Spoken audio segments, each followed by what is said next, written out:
الحمدللہ رب العالمین والصلاة والسلام علی سید المرسلین وبعد اعوذ باللہ من الشیطان الرجیم بسم اللہ الرحمن الرحیم وما امروا الا لیعبدوا اللہ مخلصین لہ الدین حنفاء ویقیموا الصلاة ویؤتوا الزکاة وذلک دین القیمہ وبعد وقال النبی صلی اللہ علیہ وسلم انما الاعمال بالنیات وبعد رب اشرح لی صدری ویسر لی امری واحلل عقدۃ من لسانی یفقہوا قولی اما بعد۔ ہر قسم کی تعریف اللہ رب العزت کے لیے ہے جو تمام جہانوں کا پالنے والا ہے، اور درود و سلام ہو ہمارے پیارے نبی محمد رسول اللہ صلی اللہ علیہ وسلم پر۔ تو ہم یہاں پر ہر ہفتے کی طرح یعنی ہر فرائیڈے کی طرح یہاں پر جمع ہوئے ہیں، کتاب اللہ اور سنت رسول سے اپنے زندگی کے مسائل تلاش کرنے، اس کا علم حاصل کرنے اور اس کو اپنی زندگیوں میں لا کر عمل کرنے اور دوسروں تک پہنچانے کے لیے۔ یہ ہمیشہ آپ یاد رکھیے، جب بھی ہم قرآن کے کسی پیغام کو پڑھتے ہیں یا احادیث میں جو میسیجز آتے ہیں، یعنی اللہ کے رسول صلی اللہ علیہ وسلم نے ہمیں جن جن باتوں کو کرنے کے لیے کہا اور جن باتوں سے ہمیں روکا، اس میں سب سے پہلے چیز ہمیں جو چاہیے کہ ہم اس کا صحیح علم حاصل کریں، اس پر عمل بھی کریں، ورنہ بغیر عمل کے جو علم ہوتا ہے وہ انسان کو کوئی فائدہ نہیں پہنچائے گا، بلکہ کبھی کبھار وہ گناہ بھی بن سکتا ہے اگر انسان صرف دکھاوے کے لیے علم حاصل کرے، اس کی نیت عمل کی نہ ہو، اپنی زندگی میں تبدیلی کی نہ ہو۔ اسی طرح جب ہم اس علم کو سیکھ لیں، اپنی زندگی میں لانے کی کوشش ہم کرتے رہیں گے، کوتاہیاں ہوتے رہیں گی، کبھی غلطی ہوتے رہیں گی، لیکن دل میں یہ عزم رہے گا، دل میں یہ جذبہ رہے گا کہ ہمیں اس پر عمل کرنا ہے اپنے زندگی کے آخری مرحلے تک، موت آنے تک۔ اس کے بعد ہمیں یہ سوچنا چاہیے کہ اب اس کو جو علم ہم نے حاصل کیا اور عمل کیا، اب ہم اس کو دوسروں تک پہنچائیں گے۔ تو یاد رکھیے، یہی اپنی جو ہے زندگی ہے، یہی ہے مقصد ہمارے حیات کا، یعنی ہمیں زندگی جو گزارنا ہے۔ تو یہ بات آپ ہمیشہ یاد رکھیے، بس اسی کے لیے اللہ سبحانہ وتعالیٰ نے ہم کو دنیا میں بھیجا ہے کہ اس کے بتائے ہوئے گائیڈنس کے مطابق ہم زندگی گزارے۔ ٹھیک ہے، چلیے ہم آگے بڑھتے ہیں۔ آج کا جو ہمارا ٹاپک ہے بہت اہم ہے۔ ویسے قرآن حدیث کے تمام عنوان اہم ہوتے ہیں، تمام ٹاپکس امپورٹنٹ ہوتے ہیں، ہر ایک کی اپنی اہمیت ہے، لیکن آج جس ٹاپک کے بارے میں ہم جو بیان کرنے والے ہیں، اگر اللہ سبحانہ وتعالیٰ نے وہ نعمت ہمیں نہ دی ہوتی، وہ موقع ہمیں نہ دیا ہوتا، وہ چانس ہمیں نہ دیا ہوتا، تو پوری کی پوری انسانیت گھاٹے میں ہو جاتی، کوئی جنت میں داخل ہی نہیں ہو پاتا، کوئی انسان جنت میں داخل نہیں ہو پاتا، اور دنیا بھی بد سے بدتر ہو جاتی، برے انسان برے ہی بنتے چلے جاتے، ان میں کبھی بھی کوئی بھی تبدیلی نہیں آتی، اور جو اچھے انسان ہیں وہ بھی بچ نہیں پاتے اگر اللہ سبحانہ وتعالیٰ یہ نعمت عطا نہیں کرتا تو۔ وہ کیا چیز ہے؟ وہ ہے توبہ۔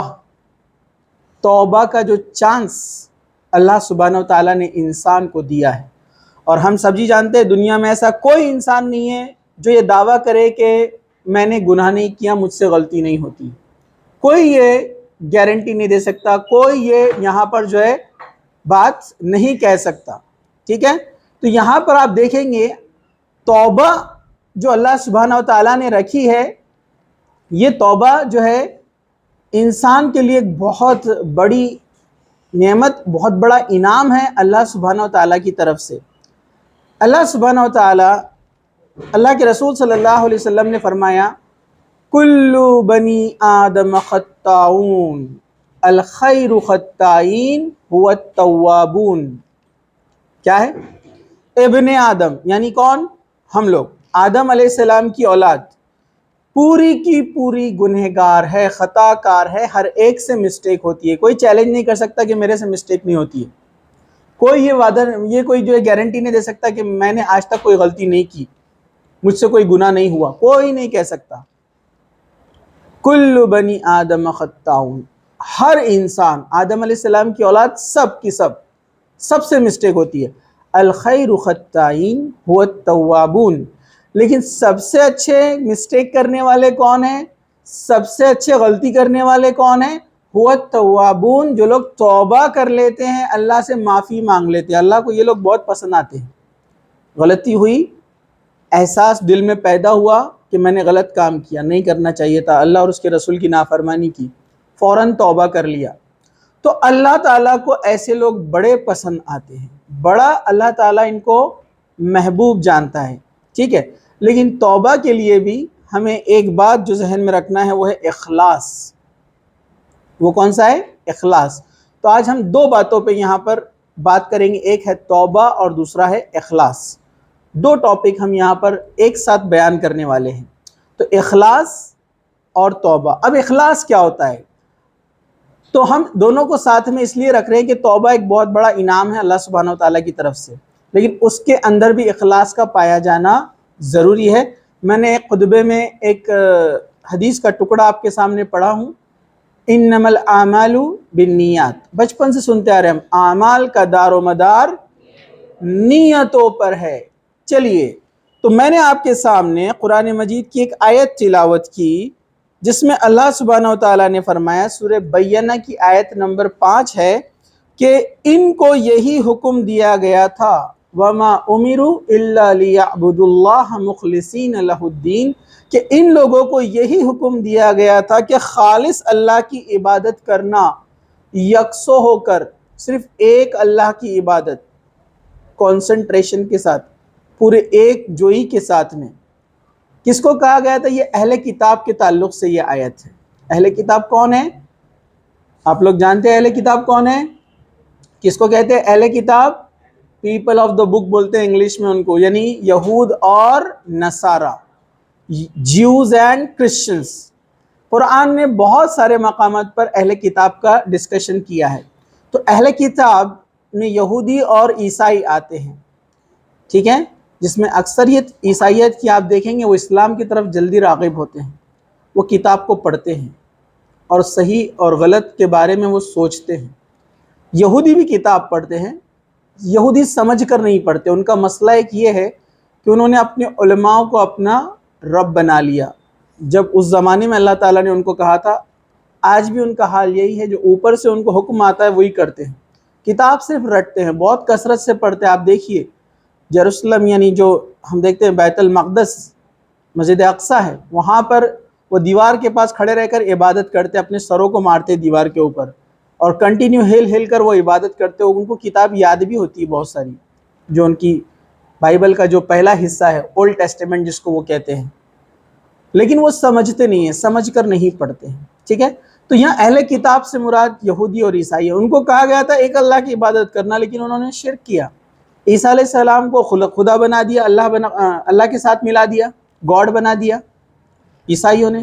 یہودیوں نے کیا کیا؟ حضرت عزیر کو اللہ کا بیٹا بنا لیا، اور بہت سارے غلط عقیدے اپنے ہی اندر گھڑ لیے۔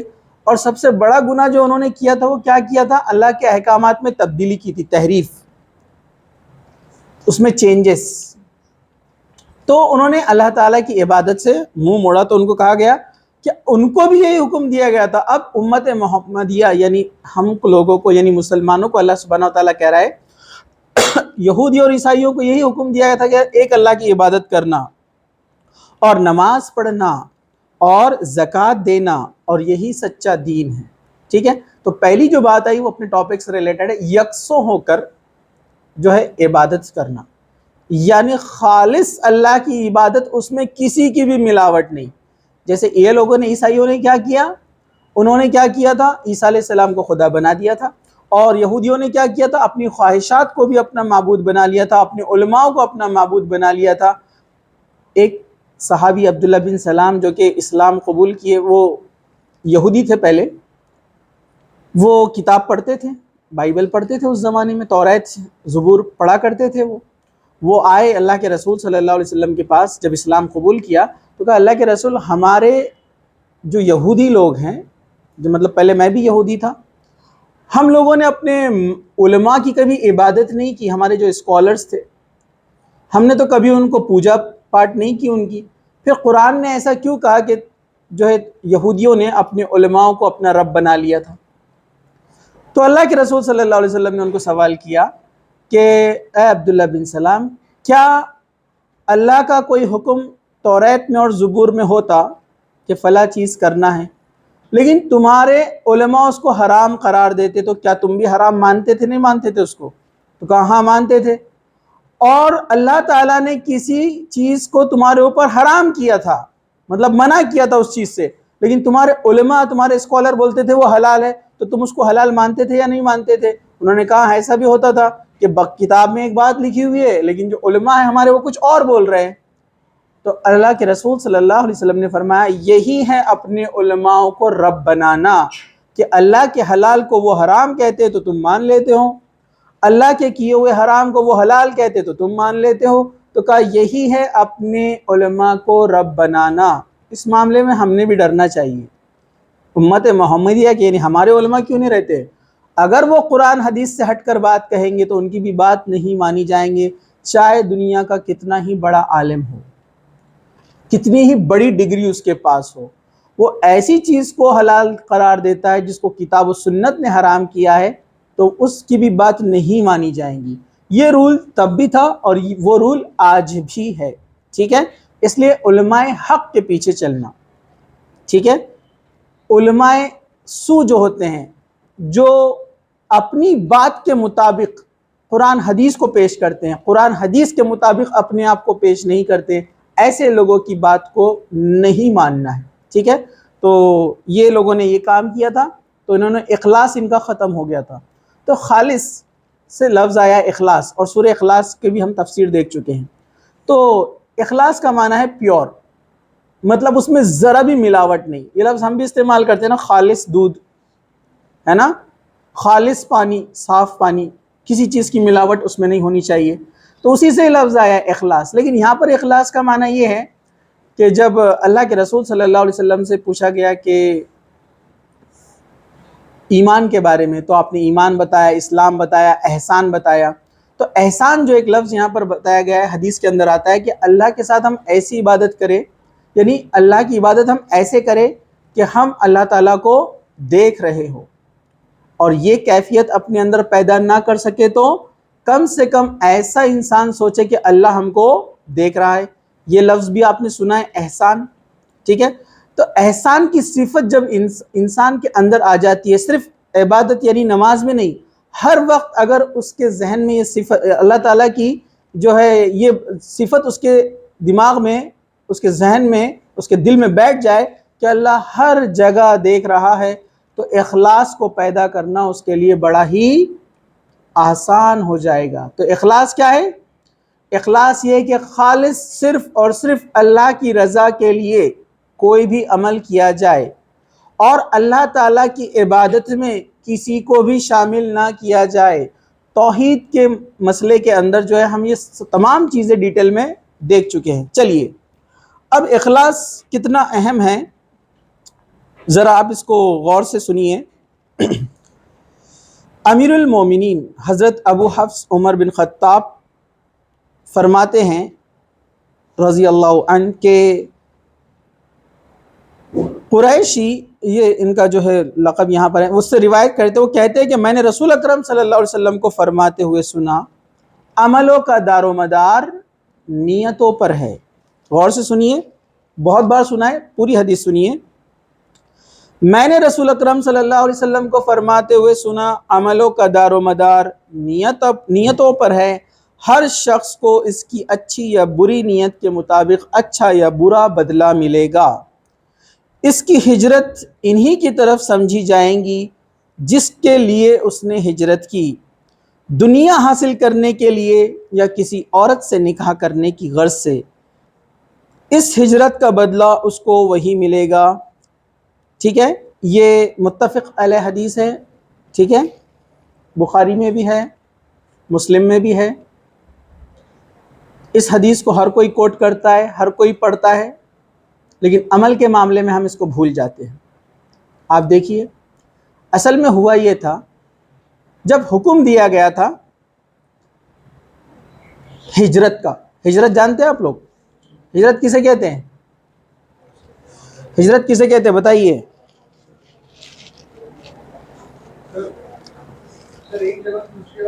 نہیں تو ہم وہ ٹھیک ہے ٹریول کو ہجرت بولیں گے ہم، لیکن شریعت میں ہجرت کس کو کہا گیا سب سے پہلے؟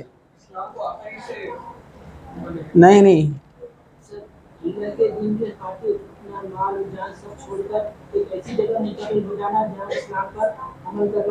ہاں ٹھیک ہے نا، یہ اس کی ڈیفینیشن ہوگی ہجرت کی، لیکن پہلی ہجرت کیا تھی؟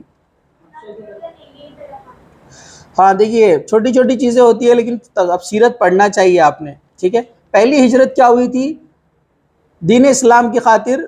پہلی ہجرت ہوئی تھی حبشہ کی طرف، ایبیسینیا جس کو کہتے ہیں آج، یعنی جب مسلمانوں کو ستایا گیا، تکلیف دی گئی، تو وہ لوگ مکہ سے کدھر گئے تھے؟ حبشہ کی طرف گئے تھے، ایبیسینیا۔ دوسری ہجرت بھی اس طرف ہوئی تھی، پتہ ہے نا آپ لوگوں کو؟ یہ دو چھوٹی ہجرتیں ہوئی تھی، کم لوگ ٹریول کیے تھے، اور بڑی ہجرت جس کو کہتے ہیں جس میں اللہ کے رسول صلی اللہ علیہ وسلم خود گئے تھے۔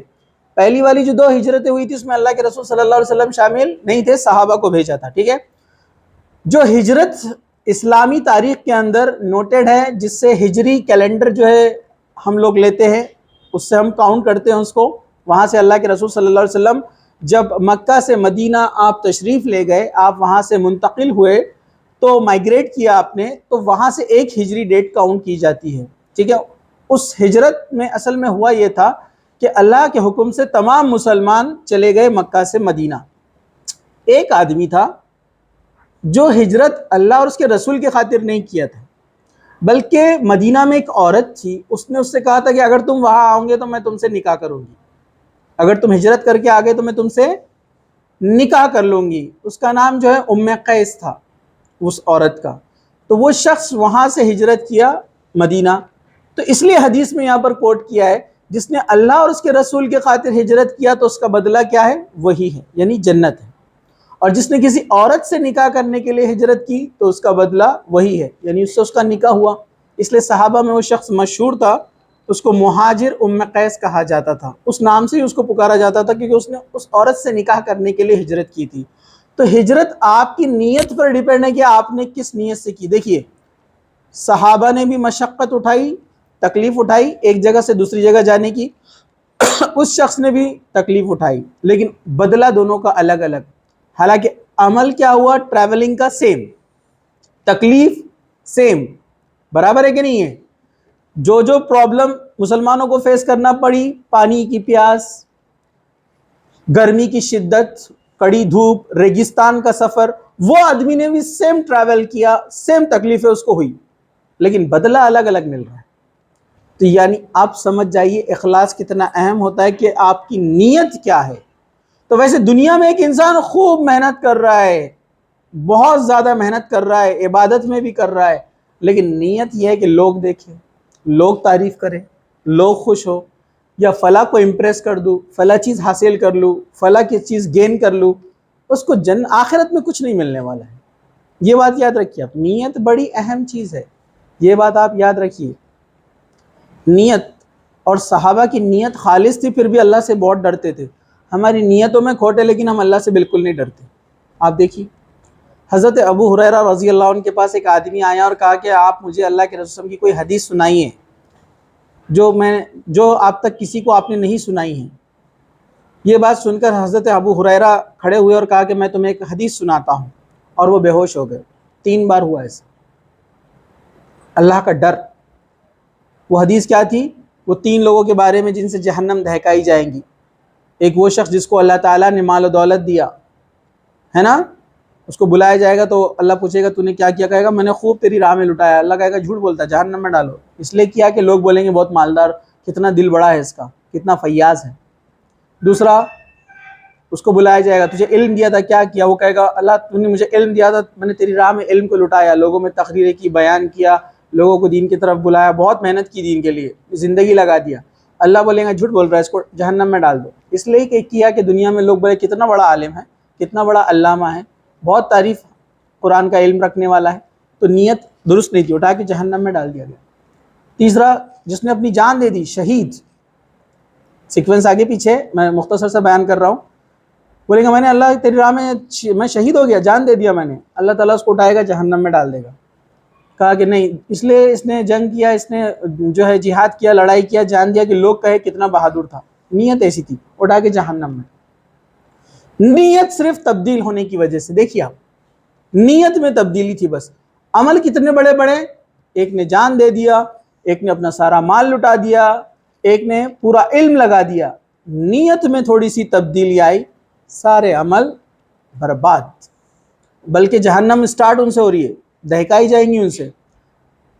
حضرت ابو ہریرہ رضی اللہ عنہ کہتے ہیں، سب سے زیادہ حدیث ان سے مروی ہے، اتنا ڈرتے تھے اس حدیث سے، کہتے تھے کہ قرآن کی یہ آیت نہ ہوتی کہ جن لوگوں کو اللہ تعالیٰ نے علم دیا اگر وہ اللہ تعالیٰ کی دلیلوں کو چھپائیں تو ان پر لعنت ہے اللہ کی، اور تمام لعنت کرنے والوں کی لعنت ہے. اگر یہ قرآن کی آیت نہ ہوتی تو میں ایک بھی حدیث لوگوں کو بیان نہیں کرتا. مطلب اتنا ڈرتے تھے کہ دکھاوا نہ ہو جائے. ٹھیک ہے، تو اخلاص بہت اہم ہے. دیکھیے اخلاص میں کمی، 3 بڑے بڑے عمل، لیکن جا رہے کہاں پر؟ جہنم میں جا رہے ہیں. چلیے ہم آگے بڑھتے ہیں. ایک اور حدیث ہے، ام المومنین عبداللہ حضرت عائشہ رضی اللہ عنہ سے روایت ہے کہ رسول اکرم صلی اللہ علیہ وسلم فرمایا، ایک لشکر خانہ کعبہ پر چڑھائی کرنے کی نیت سے نکلے گا. قیامت سے پہلے ہی نشانی ہے کہ خانہ کعبہ کو توڑنے کے لیے، ڈھانے کے لیے ایک لشکر نکلے گا. ٹھیک ہے، جب وہ بیدا کے مقام پہ پہنچے گا، بیدا ایک علاقہ ہے مکہ کے قریب ہے، ٹھیک ہے، آج بھی وہاں لوگ بستے ہیں. وہاں پہنچے گا تو اس کے اول اور آخر سب زمین میں دھسا دیے جائیں گے. مطلب جتنا وہ لشکر آئے گا، پوری آرمی پوری زمین میں دھس جائیں گی، اندر چلی جائیں گی. لیکن وہاں پر آس پاس کے لوگ بھی ہوں گے، کچھ مکان رہیں گے، مارکیٹ والے لوگ بھی ہوں گے، بازار ہوں گے. تو حضرت عائشہ فرماتی ہے، میں نے پوچھا یا رسول اللہ صلی اللہ علیہ وسلم، ان کے اول اور آخر یعنی سب کو کیسے دھسا دیا جائے گا، جبکہ ان میں بازار کے لوگ بھی ہوں گے؟ یعنی وہ لوگ جو اس نیت سے تو یہاں پر نہیں آئے تھے کہ وہ خانہ کعبہ کو ڈھا دے. اس کے علاوہ دوسرے عورتیں اور بچے وغیرہ وہاں پر موجود ہوں گے، اور وہ بھی ہوں گے جو ان میں سے نہیں ہوں گے، یعنی جو خانہ کعبہ کو ڈھانے نہیں آئے تھے. آپ نے فرمایا ان کے اول اور آخر سب دھسا دیے جائیں گے، پھر وہ اپنی نیتوں کے مطابق اٹھائے جائیں گے. یعنی موت تو سب کو آئیں گی، وہاں جتنے موجود رہیں گے سب اندر دھس جائیں گے. لیکن اس میں جب وہ قیامت کے دن اٹھا کر کھڑے کیے جائیں گے تو نیت کے مطابق، جس کی نیت خانہ کعبہ کو ڈھانے کی تھی ان کا شمار ان کافر لوگوں میں سے ہوگا، اور جن کی نیت وہ نہیں تھی، وہ اللہ پر ایمان رکھتے تھے، اس نیت کے مطابق ان کو ایمان کی حالت میں اٹھایا جائے گا. تو یہ بات بھی ہم یاد رکھیے، اگر جہاں پر اللہ تعالیٰ کا عذاب آتا ہے آج بھی، زلزلے وغیرہ، تو برے لوگوں کے ساتھ نیک لوگ بھی اس میں جاتے ہیں. لیکن اللہ تعالیٰ قیامت کے دن ان کی نیتوں کے حساب سے ان کو اٹھائے گا، جس حالت میں ان کو موت آئی. تو گناہ کرنے والے لوگ بھی ہوشیار ہو جائیں، گناہ کرنے والے لوگ بھی ہوشیار ہو جائے. کہیں ایسا نہ ہو کہ آپ مسلمان تو تھے، ایمان والے تھے، لیکن کسی گناہ میں لگے ہوئے تھے اور گناہ کرتے کرتے چلے جائے، گانا سنتے سنتے چلے جائے، ہے نا، ناچ گانا کرتے کرتے چلے جائے. تو اس حالت میں آپ کو اٹھایا جائے گا جس حالت میں آپ گئے تھے، کیونکہ توبہ کا چانس نہیں ملا نا. کتنی بری بات ہے، کتنی بری بات ہے کہ لوگ گناہوں کو چھوڑنے کے لیے تیار نہیں ہیں. تو انسان کو اس کی نیت کے مطابق اٹھایا جائے گا. تو نیت بہت اہم ہے. چلیے ہم آگے بڑھتے ہیں. ایک اور حدیث حضرت عائشہ رضی اللہ عنہ سے روایت ہے کہ نبی کریم صلی اللہ علیہ وسلم نے فرمایا، فتح کے بعد ہجرت نہیں، یعنی فتح مکہ جب ہوئی تھی، فتح کے بعد ہجرت نہیں، البتہ جہاد اور نیت باقی ہے. ٹھیک ہے، جہاد اور نیت باقی ہے، مطلب جہاد تو چلتا رہے گا قیامت تک، ٹھیک ہے، اللہ کی راہ میں. اور نیت کا معاملہ بھی باقی رہے گا. مطلب نیت انسان کی جو ہے یہ at the end of the day تب تک اس کو جانچا جائے گا، تب تک اس کو دیکھا جائے گا. انسان کی نیت جیسی ہوگی، جس حالت میں وہ گیا ہے اسی حالت میں اس کو اٹھایا جائے گا. چلیے ہم آگے بڑھتے ہیں. حضرت ابو عبداللہ جابر بن عبداللہ انصاری رضی اللہ عنہ فرماتے ہیں کہ ہم ایک غزوے میں تھے. بہت اچھی حدیث ہے، غور سے سنیے اس کو. جو لوگوں کو مجبوریاں گھیر لیتی ہے نا، تو دیکھیے ان لوگوں کے لیے کوئی اچھے عمل کرنا چاہتے ہیں لیکن جو واقعی میں جینوین مجبوری ہوتی ہے. تو دیکھیے ہم ایک غزوے میں موجود تھے نبی کریم صلی اللہ علیہ وسلم کے ساتھ، تو آپ نے فرمایا، غزوہ یعنی جہاد جس میں اللہ کے رسول صلی اللہ علیہ وسلم خود شامل ہو، اسے غزوہ کہتے ہیں. پتہ ہے نا آپ لوگوں کو، کیونکہ بہت سارے ایسے جہاد بھی ہوئے اس زمانے میں، ایسے وارز بھی ہوئے جس میں اللہ کے رسول صلی اللہ علیہ وسلم شامل نہیں تھے. جس میں اللہ کے رسول صلی اللہ علیہ وسلم شامل رہے اس کو کہتے ہیں غزوہ. تو ایک جہاد میں آپ وہاں نکلے، صحابہ ساتھ میں تھے، تو آپ نے فرمایا یقیناً مدینے میں کچھ لوگ ہیں کہ تم نے جتنا بھی سفر کیا اور جو بھی وادی طے کی، وادی مطلب جو اس پہاڑ سے وہ گزر رہے تھے، وہ تمہارے ساتھ رہے. ان کے مدینے میں رہنے کی وجہ ان کی بیماری نے انہیں روکے رکھا تھا. ٹھیک ہے. ایک روایت میں الفاظ ایسے ہیں، وہ تمہارے ساتھ اجر میں برابر شریک رہے ہیں. مسلم شریف نے اس کو روایت کیا ہے.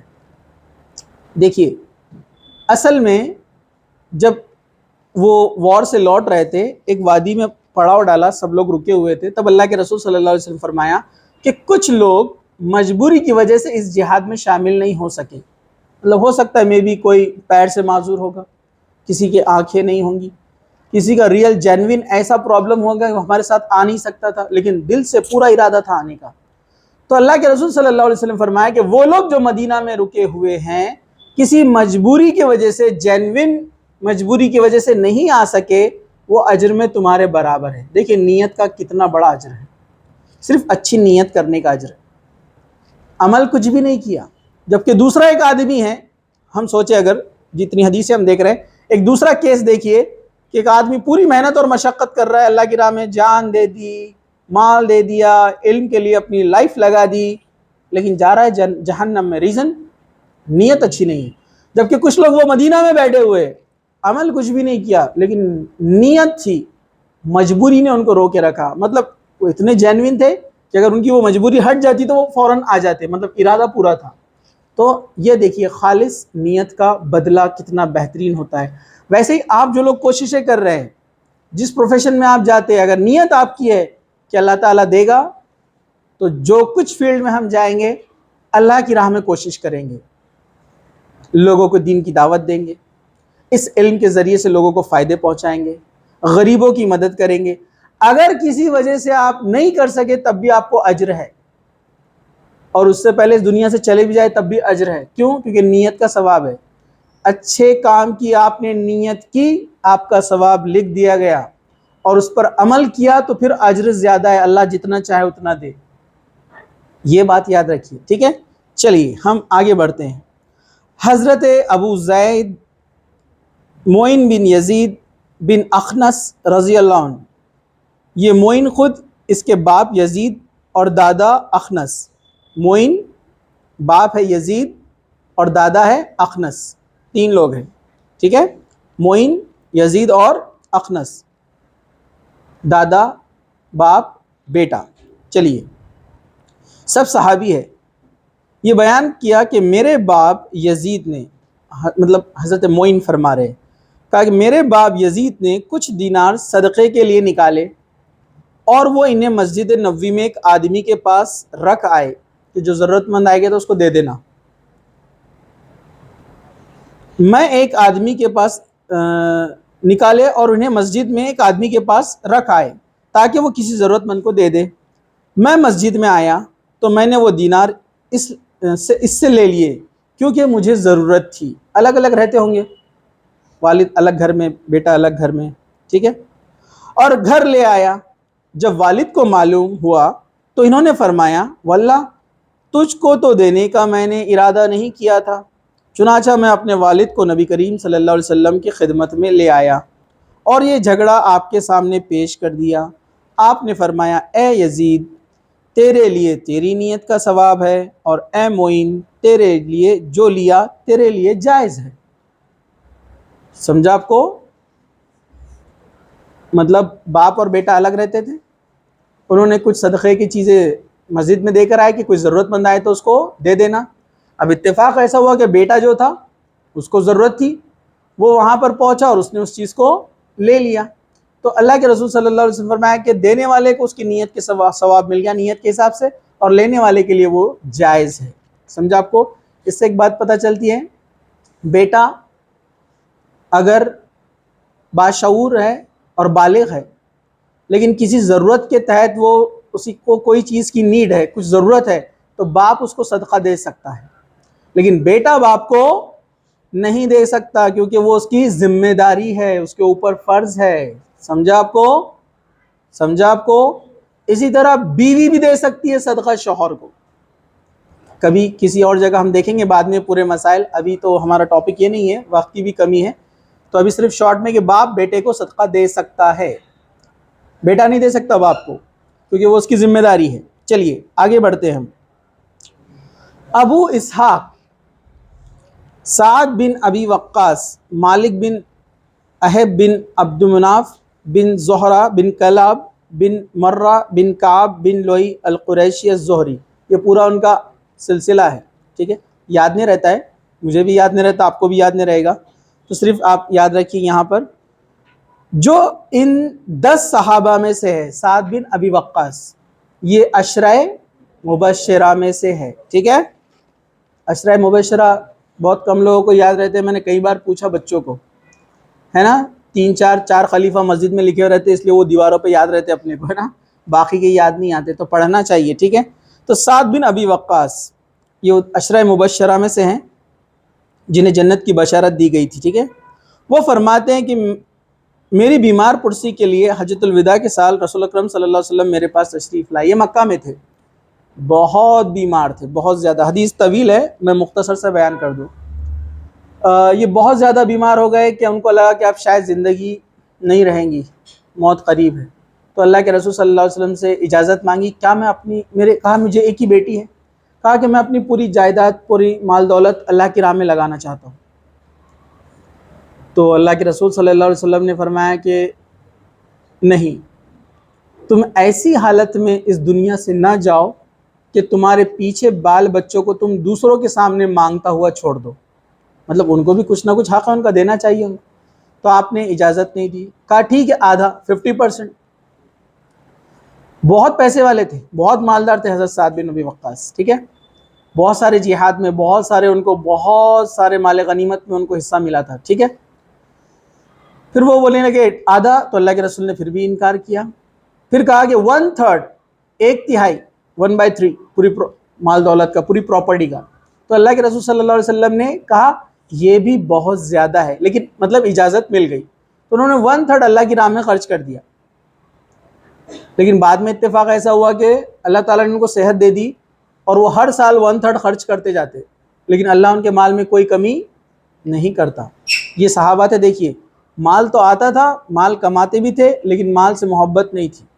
چلیے، تب اللہ کے رسول صلی اللہ علیہ وسلم نے فرمایا اے سعد، تم اپنی بیوی کو جو لقمہ کھلاتے ہو اس میں بھی اجر ہے۔ کہا کہ اے سعد، تم اپنی بیوی کو اپنے ہاتھ سے جو لقمہ کھلاتے ہو اس میں بھی اجر ہے، یعنی انسان کا جو نیت ہوتی ہے اس کے مطابق اس کو اجر دیا جاتا ہے، اس کا ہر عمل چھوٹا بڑا اللہ کے نزدیک اہم ہے، ٹھیک ہے؟ تو اس حدیث میں بہت ساری باتیں سیکھنے کو ملتی ہے، لیکن وقت کی کمی ہے تو ہم اپنے ٹاپک سے ہٹ کر ابھی کچھ اور بات نہ کرتے ہوئے آگے بڑھیں گے۔ حضرت ابو ہریرہ عبد الرحمن بن صخر سے روایت ہے کہ وہ فرماتے ہیں کہ رسول اکرم صلی اللہ علیہ وسلم نے فرمایا اللہ تعالیٰ تمہارے جسموں اور تمہاری صورتوں کو نہیں دیکھتا بلکہ تمہارے دلوں کو اور عملوں کو دیکھتا ہے۔ یہ بہت اہم حدیث ہے، یہ مسلم شریف کی حدیث ہے، ان اللہ لا ينظر الى اجسامکم ولا الى صورکم ولکن ينظر الى قلوبکم واعمالکم، کہ اللہ تعالیٰ تمہاری صورتوں کو اور تمہارے جسموں کو نہیں دیکھتا، کس کا رنگ کیسا ہے، گورا ہے، کالا ہے، خوبصورت ہے، اونچے پورے ہیں، کون سی نسل سے ہیں، ہے نا، ناک نقشہ کیسا ہے، اللہ تعالیٰ کو اس کا کچھ لینا دینا ہی نہیں ہے، اللہ تعالیٰ کو اس سے کوئی سروکاری نہیں ہے تم کیسے دکھتے، یہ صرف پہچان کے لیے اپنے اور ایک دوسرے کے لیے آزمائش ہے، ٹیسٹ ہے، اللہ کو اس سے کوئی لینا دینا نہیں ہے۔ مطلب انسان کو بہت زیادہ خوبصورت ہو جانا، اس کے اعمال کے اندر 1% یا 0.1% بھی کوئی چینج نہیں لانے والا، سمجھے؟ جو لڑائی چلتی ہے گورے اور کالے کی، اچھے اور برے کی، اونچے اور ناٹے کی، برابر ہے کہ نہیں ہے؟ اپنے پاس جو چلتے ہیں نا ماحول کے اندر، یہی چیزیں دیکھی جاتی ہے نا، شادی بیاہ کے اندر، ہے نا، فرینڈشپ کرتے سمے، ہے نا، سرکل بناتے ٹائم دوستی کا، یہ سب چیزوں کو دیکھا جاتا ہے نا۔ اللہ کے نزدیک اس کا کچھ بھی ویلیو نہیں ہے، لیکن کس چیز کا ویلیو ہے؟ وَلَكِنْ يَنْظُرُ إِلَىٰ قُلُوبِكُمْ وَأَعْمَالِكُمْ، اللہ تمہارا دل دیکھتا ہے اور تمہارے عمل دیکھتا ہے، یہ سب کے سیم ہے، دل سب کا سیم ہوتا ہے، اس میں کوئی گورا دل اور کالا دل نہیں رہتا ہے۔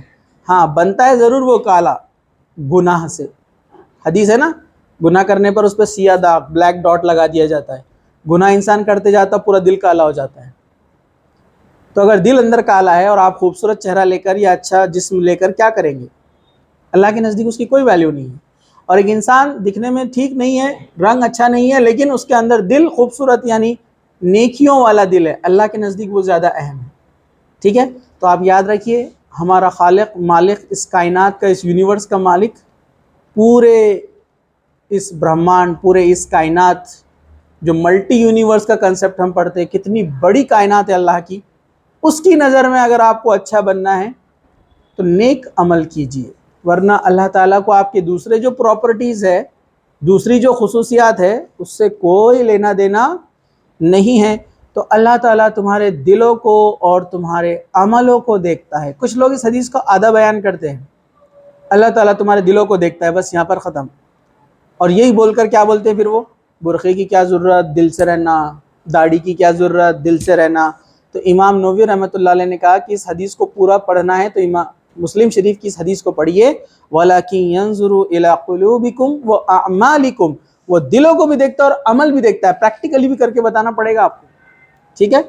تو اللہ تعالیٰ آپ کے دلوں کو دیکھتا ہے، مطلب اخلاص بہت اہم چیز ہے۔ ایک اور حدیث میں آپ کے سامنے رکھتا ہوں، اس کو سنتے ہوئے چلیے۔ حضرت ابو موسیٰ عبداللہ بن قیس اشعری سے روایت ہے کہ رسول اکرم صلی اللہ علیہ وسلم سے سوال کیا گیا کہ ایک آدمی بہادری کے جوہر دکھانے کے لیے، اپنے آپ کو ہیرو بتانے کے لیے، دوسرا خاندان اور قبائل کی حمایت، ہوتا نا خاندان ٹرائبل پراؤڈ رہتا نا، ہم فلاں قبیلے کے، ہمارے اندر یہ خاصیت ہے نا، ہم پٹھان ہیں، ہم فلاں ہے نا، تو یہ جو چلتا ہے، ٹھیک ہے۔ اور تیسرا ریاکاری کے لیے لڑتا ہے۔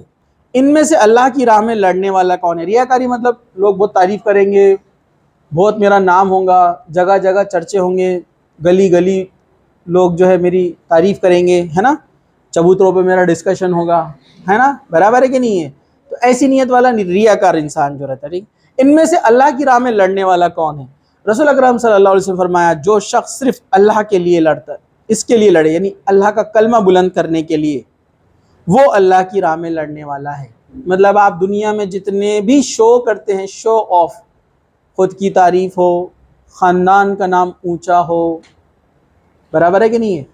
اور تیسرا کیا بتایا گیا تھا یہاں پر؟ خاندانی بہادری کے لیے، اپنے آپ کو بہت لوگ بہادر کہے اس لیے، تو یہ سب کوئی اس کو فائدہ نہیں دینے والا، کیونکہ ہم نے دیکھا نا، ایک آدمی نے شروعات میں حدیث دیکھی ہم نے، جس نے اللہ کی راہ میں کیا کیا؟ جہاد کیا، جان دے دی، لیکن جا رہا ہے کدھر؟ جہنم میں۔ تو یہاں پر ہمیں بات پتہ چلی کہ اخلاص کتنا اہم ہے، کہ ایک انسان اللہ کی رضا کے لیے جو کام کرتا ہے وہی اصل ہے، ورنہ وہ دنیا میں کچھ بھی کر لے، کتنا ہی بڑا تیر مار لے، اس کو زیرو ملنے والا ہے۔ مطلب اس کے سارے جتنے بھی عمل ہے کیا ہونے والا ہے؟ میں نے بھی آپ کو ایک فارمولا بتایا تھا، وداؤٹ اخلاص سارے عمل کیا ہوتے ہیں؟ میں نے میتھمیٹیکل فارمولا بتایا آپ کو، کیا تھا؟ Multiply by zero. سارے عمل کو اللہ تعالیٰ انٹو زیرو کر دیں گا قیامت کے دن۔ اگر خالص نہیں تھے، اللہ کو خوش کرنے کے لیے نہیں تھے، نماز لوگوں کو دکھانے کے لیے، روزہ لوگوں کو دکھانے کے لیے، علم لوگوں کو دکھانے کے لیے، ہے نا، تو لوگوں کو دکھانے کے لیے آپ نے جتنے عمل کیے وہ انٹو زیرو ہونے والے ہیں، رزلٹ کچھ بھی نہیں، جہنم، جنت گواہ بیٹھیں گی۔ تو اخلاص کو اپنے اندر پیدا کیجئے ہر چیز، اور اخلاص پیدا کرنے سے فائدہ کیا آپ کو پتہ ہے؟ دنیا کے اندر بھی آپ کے جو ہے لوگوں کے ساتھ معاملات اچھے ہو جاتے ہیں۔ آپ شو آف جب نہیں کرتے تو ڈیفینیٹلی آپ ہر ایک کے ساتھ انصاف کرتے، کسی کی طرف سائڈ نہیں لیں گے نا، آپ اللہ کے لیے عمل کر رہے ہیں نا، اپنا رہو گے پرایا رہو، رائٹ ججمنٹ لیں گے، آپ رائٹ ڈیسیجن دیں گے، رائٹ ڈیسیجن لیں گے۔ نیک لوگوں سے دوستی کریں گے، دنیاوی اپیرنس پہ نہیں جائیں گے، اپنے کو پتہ ہے کہ اللہ دل کو دیکھتا ہے، تو ہم دیکھیں گے نیک کون ہے، نیک لوگوں سے دوستی کریں گے۔ یہ تو کچھ ایگزامپل دیا میں نے، بہت فائدے اس کے اخلاص کے۔ جو شخص اپنے اندر اخلاص کو بھر لے وہ دنیا میں بھی کامیاب، آخرت میں بھی کامیاب۔ ٹھیک ہے، اللہ تعالیٰ سے دعا ہے کہ اللہ سبحانہ و تعالیٰ ہم سب کے اندر جو ہے اخلاص کو پیدا کرے، ہمیں خالص صرف اور صرف اللہ کے لیے عمل کرنے والا بنائیں، جب تک زندہ رکھے، اسلام پر زندہ رکھے، خاتمہ ایمان پر ہو۔ وآخر دعوانا الحمد للہ رب العالمین۔ سبحان ربک رب العزت عما یصفون وسلام علی المرسلین والحمد للہ رب العالمین۔